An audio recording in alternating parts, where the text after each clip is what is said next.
everybody. Welcome to Kitchen Talk with Granna. I'm so glad you guys can come up into the kitchen with me for just a few minutes today. I appreciate you guys tuning in with me weekly and giving me your time. I do appreciate that. I appreciate all the support that you guys have shown me since I've been doing my videos. But I am going to be taking vacation the week of June the 29th through July the 5th. So I won't have any videos coming that week, but I will be back on July 6th, and I will pick up there with the videos and get them out to you guys, okay? All right, before we get started with this video for today, you guys know what the routine is, okay? Go ahead, right on down there, right down at the bottom of your screen. Go ahead and take care of that shares button for me. Go ahead and share my video with all your family and friends. Go ahead and hit that thumbs up button for me. And if you have not became one of Granna's followers, go ahead and hit that subscribe button for me and become one of my followers. I really do appreciate it, okay? At the end of this conversation, you can come back and give me any comments that you would like to leave. I'm all open for comments, have no problem with comments, because I do know that everyone has an opinion. As myself, I have an opinion on everything that I bring to you guys weekly, and I'm here to just share my opinion with you all. I'm not here to debate it or have a debate about it, but I am open for you to hear just what you got to say. I am open for feedback, okay? All right, so let's get it going up into the kitchen today. All right, so you guys know a couple of weeks ago, about maybe 2 weeks ago now, that there was another killing of another unarmed African-American man, and this happened in Atlanta, Georgia. It was the young man that lost his life was Rayshard Brooks. He was at a Wendy's. He had pulled into a Wendy's drive-thru, I believe, and I guess while there pulling into the drive-thru, he fell asleep, so the employees there called the police. So of course they responded to that, and you know, when they got there, they got him out the drive-thru, and once they pulled him out, you know, moved him from the drive-thru, they took him out of the vehicle and they searched him. He didn't have any weapons or anything on him. I mean, he was intoxicated. Yes, he was intoxicated, and you know, I guess, you know, his thing was he would sleep it off and then he would continue on home, okay? So once they, you know, they pulled him over and they got him out the car and they searched him and everything, he didn't have any weapons or anything. So then, you know, they asked him what if he had to drink. He told them he had been drinking. So from there to the search of his body, no weapons, searched inside his car, no weapons. Things began to start, you know, going to the left. You know, the young man asked them if they would let him walk home, which that did not happen. So, you know, the incident started when they was trying to handcuff him. And, you know, I guess when you look at the video, you could say that there was some type of resistance. You know, he didn't want to be handcuffed or arrested. He was insisting that he was okay to walk home.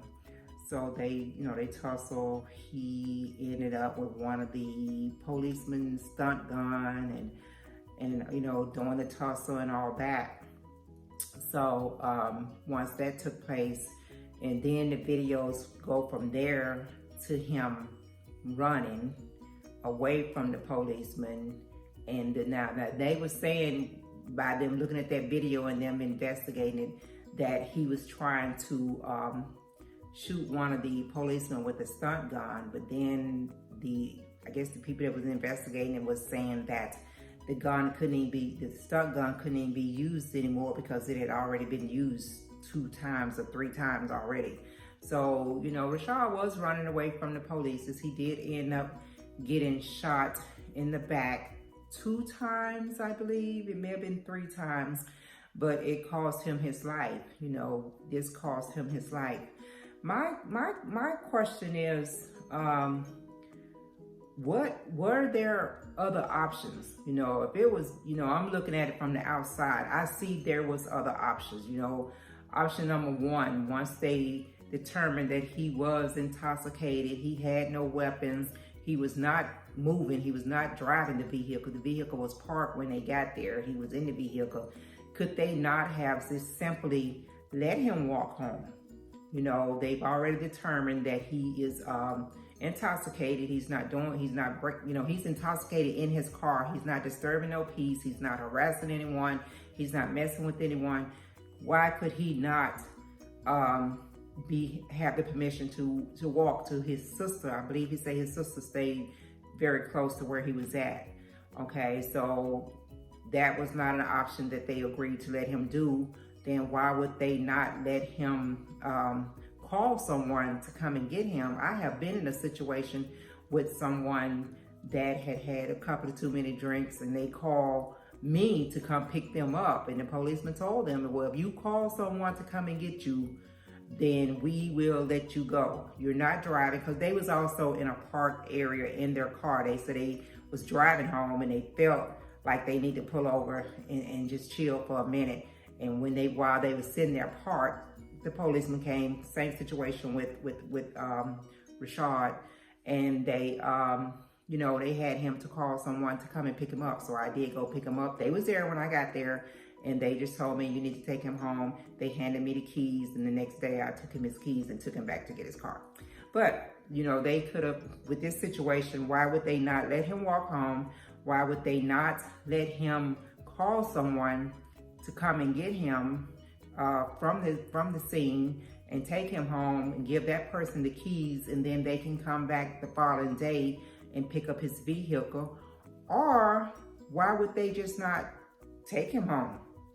You know, take him home. Or, you know, they could have let him, okay, took the keys from him, say, okay, you can walk home, and we will give me the address to where you're going, and we will bring the keys there to that person that's going to be there. You know, I don't know. That's just my opinion on some of the solutions they could have used to keep from taking this young man's life. Because when you look at it, it looked like there was several different options that could have been used to prevent this whole incident from happening. And, you know, especially with him running away and them shooting him in the back, he was several feet in front of the officer, and, you know, and then, you know, for him to shoot him in the back. And then I was watching the video after he shot Rayshard. It looked like he kicked him. You know, what was the reason for that? You know, and I know they still investigating it, and they still looking at videotapes from Wendy's and all this, and they're doing what they're doing. But I do believe that I think I did see on the news where they've already arrested that cop and everything, and then his partner is going to testify against him, you know, for using unenforceable force, you know. So it's just crazy. It's just crazy once again. I think that they need to definitely retrain some of these cops and give them different solutions to use when they're in different situations. I mean, of course, like I said, you know, if their life is in danger, then they have to protect themselves. That's just like any citizen has the right to protect themselves. But when someone is running away from you, or someone has already been restrained, once you have restrained them, or they are running away, they don't have a weapon, why shoot to kill? Yes, they may get away, but you have all their information. You can still easily issue that warrant out on them, and anytime they come into contact with the cop again, or, you know, get stopped or whatever, they have that warrant out on them.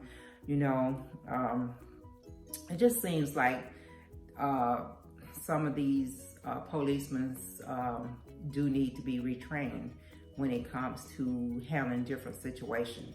Because right now, the world, all we see as the world is that this young man was running away from the cop, and he was shot in the back.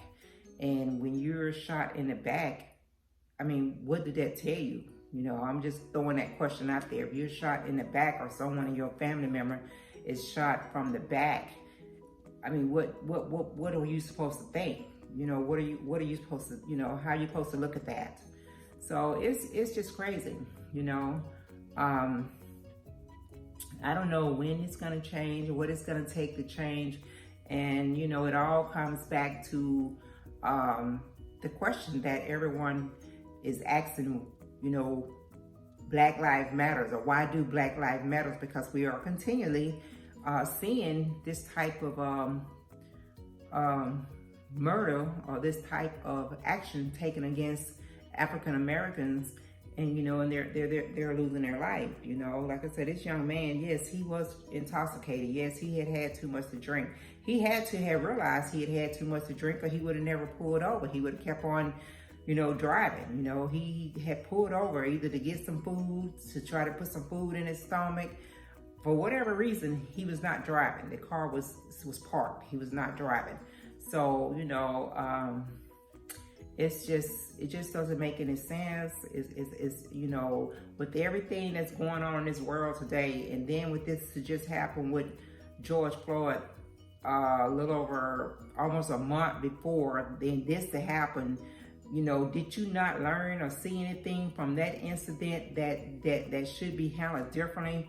You know, when you're doing your job or something, some way you can handle that a totally different way.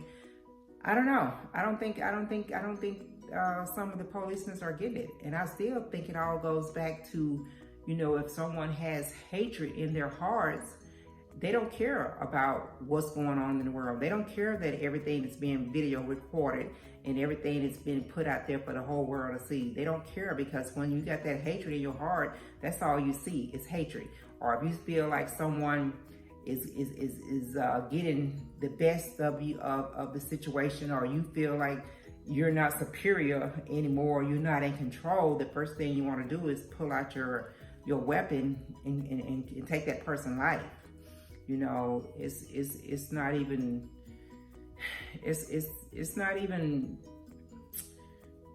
questionable, because it happens. It happens all the time, and we've just seen this.